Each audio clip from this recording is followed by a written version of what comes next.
Hello friends, welcome to the channel.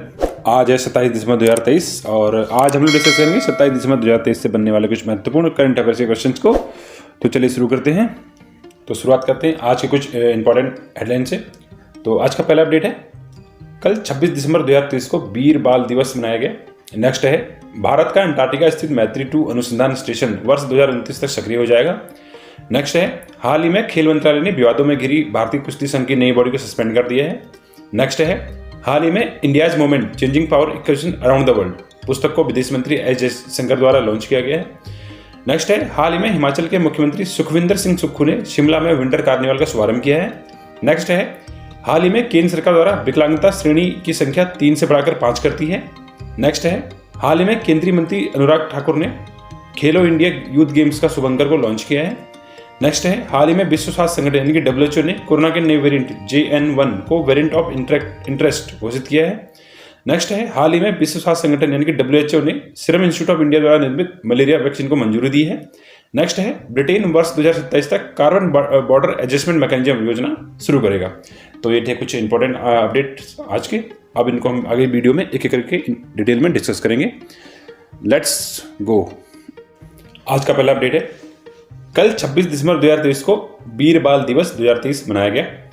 Important points की बात करें तो प्रधानमंत्री श्री नरेंद्र मोदी ने 26 दिसंबर 2023 को नई दिल्ली के भारत मंडपम में वीर बाल दिवस के अवसर पर आयोजित कार्यक्रम में भाग लिया था। और वीर बाल दिवस हर साल 26 दिसंबर को सिखों के 10वें गुरु गोविंद सिंह जी के साहिबजादे बाबा फतेह सिंह और बाबा जोरावर सिंह की शहादत के सम्मान में मनाया जाता है। प्रधानमंत्री नरेंद्र मोदी ने 9 जनवरी 2022 को गुरु गोविंद सिंह जी के प्रकाश वर्ष के दिन यह घोषणा की थी कि 26 दिसंबर को वीर बाल दिवस के रूप में मनाया जाएगा। और 26 दिसंबर को क्यों मनाया जाता है, उसके पीछे कहानी है कि 26 दिसंबर सन 1904 में औरंगजेब के निर्देश पर मुगल सेना ने आनंदपुर साहिब को घेर लिया था और गुरु गोविंद सिंह जी के दोनों पुत्र जो बाबा फतेह सिंह और बाबा जोरावर सिंह को कैद कर लिया और उनके सामने शर्त रखी गई कि वो इस्लाम कबूल कर लें, नहीं तो उनको मार दिया जाएगा। तो दोनों जो साहिबजादे थे उन्होंने इस्लाम धर्म कबूल करने से मना कर दिया। इसके बाद उन्हें ईंट की दीवार में जिंदा चुनवा दिया गया और इसीलिए 26 दिसंबर को वीर बाल दिवस मनाया जाता है। और जो बाबा फतेह सिंह और बाबा जोरावर सिंह हैं वो सिख धर्म के 2 सबसे महान शहीदों में से हैं। आज का नेक्स्ट अपडेट है, भारत का अंटार्कटिका स्थित मैत्री 2 अनुसंधान संस्थान वर्ष 2029 तक सक्रिय हो जाएगा। तो हाल ही में केंद्रीय पृथ्वी विज्ञान मंत्री जो अपने अर्थ साइंस मिनिस्टर हैं किरण रिजिजू जी, जो पहले लॉ मिनिस्टर थे, इन्होंने हाल ही में पार्लियामेंट में बताया कि भारत का अंटार्कटिका स्थित मैत्री 2 स्टेशन 2029 तक सक्रिय हो जाएगा और यह अनुसंधान स्टेशन पूर्वी अंटार्कटिका में स्थित होगा। वर्तमान में जो एक और मैत्री के नाम से अनुसंधान स्टेशन है अंटार्कटिका में इंडिया का, और वो काफ़ी पुराना हो गया है, इसलिए ये नया अनुसंधान केंद्र बनाना आवश्यक हो गया था। भारत ने अब तक अंटार्कटिका में 3 स्थायी अनुसंधान स्टेशन बनाए हैं, जिनका नाम है दक्षिण गंगोत्री जो 1983 में बनाया गया, मैत्री जो कि 1988 में बनाया गया, इसी के रिप्लेसमेंट में मैत्री 2 बनाया जा रहा है, और नेक्स्ट है भारती जो 2012 में बनाया गया। वर्तमान में केवल मैत्री और भारतीय अनुसंधान केंद्र ही कार्यरत है। जो अपना दक्षिण गंगोत्री है वो मतलब वो अभी कार्य नहीं कर रहा है, 2 ही वहाँ पर अभी रनिंग पोजिशन में है। और गोवा स्थित national centre for polar and ocean research इन अनुसंधान केंद्रों का प्रबंधन करता है अंटार्कटिका में। आज का नेक्स्ट अपडेट है, हाल ही में खेल मंत्रालय ने विवादों में घिरी भारतीय कुश्ती संघ की नई बॉडी को सस्पेंड कर दिया है। अब हाल ही में खेल मंत्रालय ने 11 महीनों से विवादों में घिरी रेसलिंग फेडरेशन ऑफ इंडिया की नई बॉडी को सस्पेंड कर दिया है। अभी हाल ही में 21 दिसंबर को इसके इलेक्शन हुए थे, तो इसमें संजय सिंह जो है नए अध्यक्ष के तौर पर चुन के आए थे। जो संजय सिंह हैं वो ब्रिजभूषण शरण सिंह के करीबी हैं, जो कि इससे पहले जो WFI के अध्यक्ष थे। और जब ब्रिजभूषण सिंह अध्यक्ष थे तो उस टाइम संजय सिंह जो है जॉइंट सेक्रेटरी थे। तो संजय सिंह चुनाव में कॉमनवेल्थ चैंपियन अनीता सिंह को हराकर नए अध्यक्ष बने थे।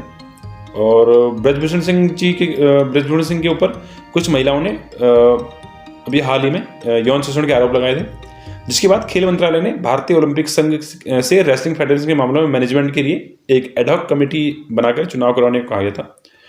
अब ये नई बॉडी को सस्पेंड क्यों किया गया है, क्योंकि अभी हाल ही में जो बजरंग पूनिया जो रेसलर हैं उन्होंने प्रधानमंत्री आवास पर पहुंच गए थे। उन्होंने कहा था कि जो उनको पहले पद्मश्री अवार्ड मिला था वो लड़ाने वहाँ गए थे, तो उनको वहाँ परमिशन मिली PMO के अंदर जाने के लिए, तो वहीं फुटपाथ पर रख के आ गए अवार्ड को।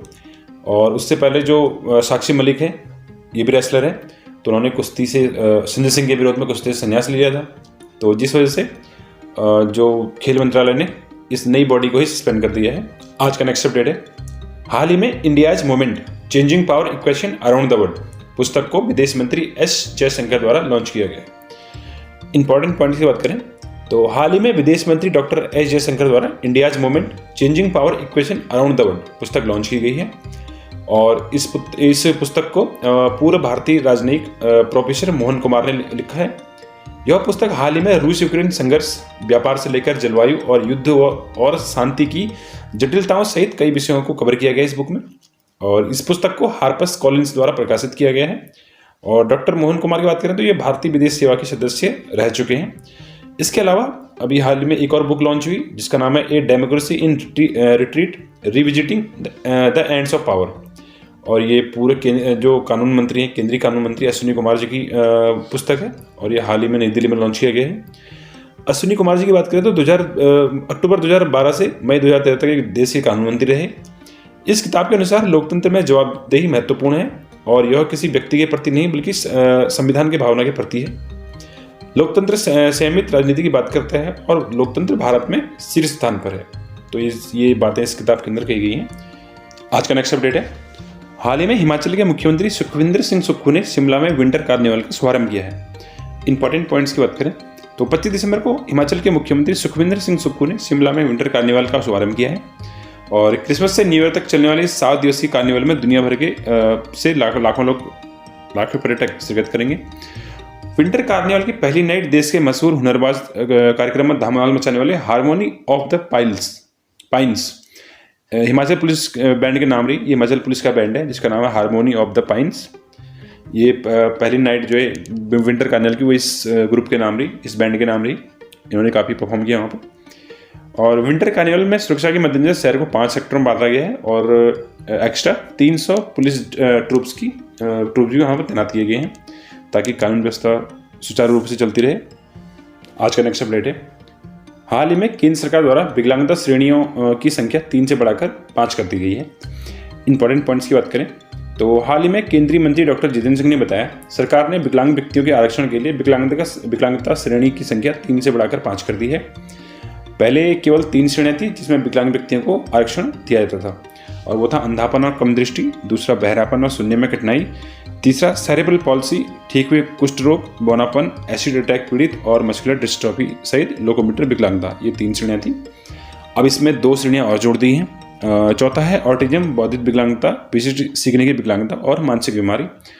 5वां है खंड 1 और 4 के अंतर्गत बहरे, मतलब जो पॉइंट 1 है अंधापन और कम दृष्टि और 4 जो है ऑटिज्म बौद्धिक विकलांगता। इसके अंतर्गत अगर हम बहरे भी जोड़ दें तो इसके अंतर्गत बहरे और अंधत्व सहित व्यक्तियों में से बहु विकलांगताएं, तो ये 2 इसमें और ऐड कर दी हैं। आप टोटल 5 श्रेणियों में ये जो विकलांग व्यक्ति हैं इनको आरक्षण दिया जाएगा। और अब दिव्यांगों के लिए केंद्र सरकार की सेवाओं में आरक्षण का कोटा 3 से बढ़ाकर 4% कर दिया है और शैक्षणिक संस्थानों में 5% कर दिया गया है। जो केंद्र सरकार की सेवाएं हैं, केंद्र सरकार की जॉब्स हैं उसमें 3 से बढ़ाकर 4% कर दिया है कोटा, जबकि शैक्षणिक संस्थानों में 5% कर दिया है। इसके अलावा सरकार द्वारा दिव्यांगजनों के सशक्तिकरण के कुछ प्रमुख पहलों की बात करें तो पहली पहल है दीनदयाल दिव्यांग पुनर्वास योजना। इस योजना के तहत दिव्यांग व्यक्तियों को विभिन्न सेवाएं प्रदान करने वाले गैर सरकारी संगठनों को वित्तीय सहायता प्रदान की जाती है। यानी जो भी NGO हैं जो विकलांग लोगों के लिए काम करते हैं तो उनको सरकार द्वारा फाइनेंशियली सपोर्ट किया जाता है। और दूसरी योजना है ADP योजना।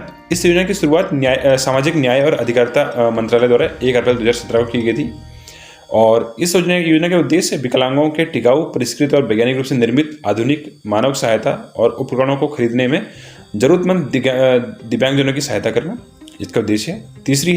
तीसरी पहल है विशिष्ट दिव्यांगता पहचान पोर्टल।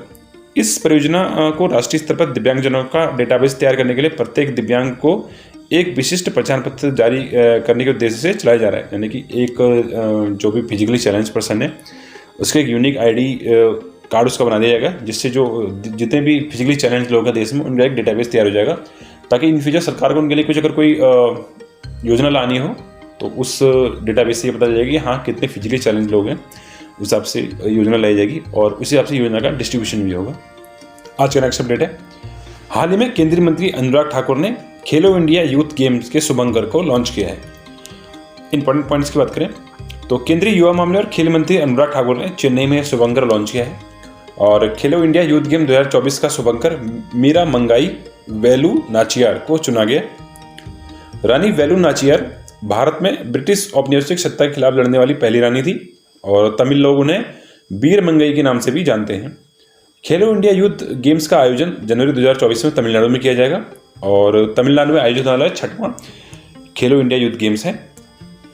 इसके अलावा तमिलनाडु की बात करें तो राजधानी है चेन्नई और मुख्यमंत्री हैं एम के स्टालिन और गवर्नर हैं RN रवि। आज का नेक्स्ट अपडेट है, हाल ही में विश्व स्वास्थ्य संगठन यानी कि WHO ने कोरोना के नए वेरिएंट JN1 को वेरिएंट ऑफ इंटरेस्ट घोषित किया है। इंपॉर्टेंट पॉइंट्स की बात करें तो इसकी घोषणा हाल ही में विश्व स्वास्थ्य संगठन द्वारा की गई।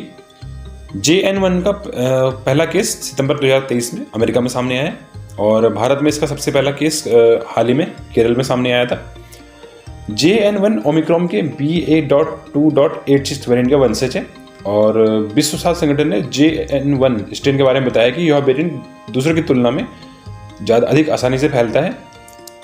और WHO की बात करें तो इसका मुख्यालय जिनेवा स्विट्जरलैंड में है और इसके जो चीफ हैं वह है टेड्रोस अधानोम जो कि फोटो में है और इसकी स्थापना हुई थी 7 अप्रैल 1948 को और मूल संगठन जो है इसका वह है यूनाइटेड नेशंस यानी यूनाइटेड नेशंस की ही एक बॉडी है WHO।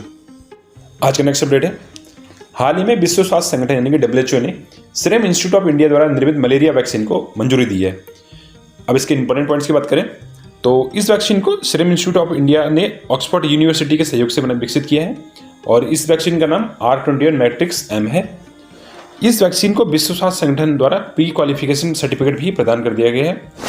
अब प्री क्वालिफिकेशन सर्टिफिकेट का मतलब हुआ कि वैश्विक टीकाकरण कार्यक्रमों में उपयोग किए जाने वाले टीके स्वास्थ्य प्रणालियों के उपयोग की शर्तों के अनुसार सुरक्षित और प्रभावी हैं। यानी कि प्री क्वालिफिकेशन सर्टिफिकेट का मतलब हुआ कि जो आपके टीके हैं वो प्रभावी और सुरक्षित हैं, यानी कि सेफ और प्रभावी हैं।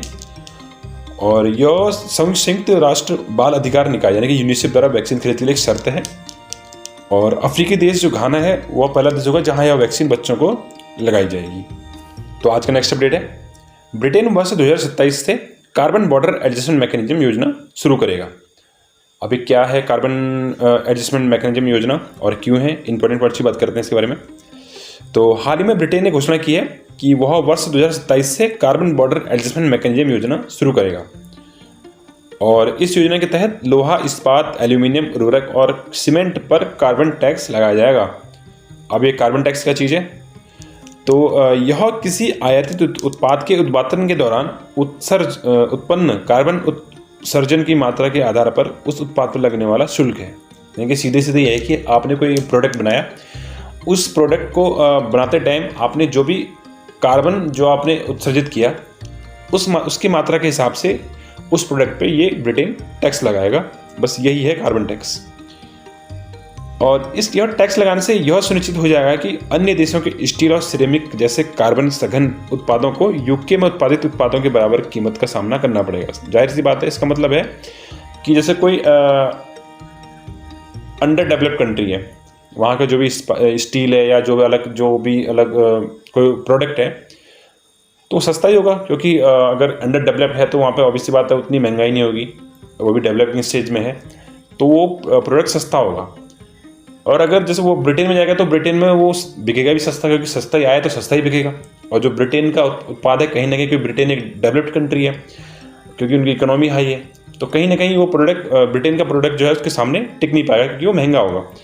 अगर ब्रिटेन जो बाहर से गुड्स आया है, अंडर डेवलप्ड कंट्री से जो गुड्स आया है, उस पर ये कार्बन टैक्स लगा देगा जो टैक्स के हिसाब से, तो दोनों जो ब्रिटेन का प्रोडक्ट है प्लस जो दूसरी कंट्री से प्रोडक्ट आया है जिस पर कार्बन टैक्स लगा है, दोनों इक्वल हो जाएंगे, जिस से कंपटीशन बढ़ जाएगा। तो इस निर्णय के संदर्भ में भारत सरकार ने विश्व व्यापार संगठन में शिकायत दर्ज कराई है। वही चीज़ है, अगर जैसे इंडिया ब्रिटेन को कोई सामान भेजा तो ब्रिटेन उस पर अगर टैक्स लगाए तो ऑब्वियसली बात है इंडिया का सामान वहाँ पे महंगा हो जाएगा, क्योंकि इंडिया का सामान की जो कॉस्ट है प्लस उसमें कार्बन टैक्स जुड़ जाएगा, तो वो उसके बाद ही तो बिकेगा ना। तो फिर जो इंडिया का प्रोडक्ट है वो ब्रिटेन में महंगा बिकेगा, जिस वजह से क्या है इंडिया का एक्सपोर्ट प्रभावित होगा, क्योंकि एक्सपोर्ट क्योंकि महंगी चीज़ है तो इंडिया से सामान मंगाएगा क्यों? क्योंकि ऑब्वियसली बात है हर कोई कंज्यूमर चाहता है कि सामान उसको सस्ता मिले। तो जहाँ से उसको सस्ता मिला वहाँ से मंगाएगा और इंडिया का एक्सपोर्ट कम हो जाएगा। इस वजह से इंडिया ने भारत सरकार ने विश्व व्यापार संगठन यानी कि WTO में शिकायत दर्ज करवाई है। और इस योजना को शुरू करने का कारण ब्रिटेन का 2050 तक शुद्ध शून्य उत्सर्जन तक पहुंचने का है, यानी कि 2050 तक ब्रिटेन का लक्ष्य है कि 0 कार्बन उत्सर्जन ये करेगा, इसका लक्ष्य है। ये ब्रिटेन नहीं बल्कि यूरोपियन यूनियन ने भी ये डिसाइड किया है। अभी हालांकि इम्प्लीमेंट तो किसी ने नहीं किया है, ब्रिटेन भी कह रहा है कि 2027 से इम्प्लीमेंट करेगा। तो पूरे यूरोपियन यूनियन ने 2021 में प्रस्ताव पारित किया था कि हम लोग जो है कार्बन टैक्स लगाएंगे जो 12 अदर देश जो अंडर डेवलप्ड कंट्रीज से हमारे पास जो भी गुड्स आएगा। और सबसे अब देखो गजब की बात यह है कि जो इंडिया है वो अंडर डेवलप्ड कंट्री है, अभी डेवलप कर रहा है, डेवलप्ड कंट्री नहीं बना है। और जो यूरोपियन यूनियन के मोस्टली जितने भी कंट्री सब डेवलप्ड हैं, फिर भी इनका जो कार्बन फुटप्रिंट है वो हमसे ज़्यादा है। पर इनके मुकाबले जो हम इंडियंस हैं, हमारा कार्बन फुटप्रिंट इनसे हाफ है, और फिर बताओ ये हमारे ऊपर टैक्स लगा रहे हैं। चलो विश्व व्यापार संगठन यानी कि वर्ल्ड ट्रेड ऑर्गेनाइजेशन की बात करें तो इसका मुख्यालय जिनेवा में है और स्थापना 1 जनवरी 1995 को हुई थी। और इसकी जो महानिदेशक है वो है नगोजी ओकोंजो-इवेआला, ये इसकी महानिदेशक हैं।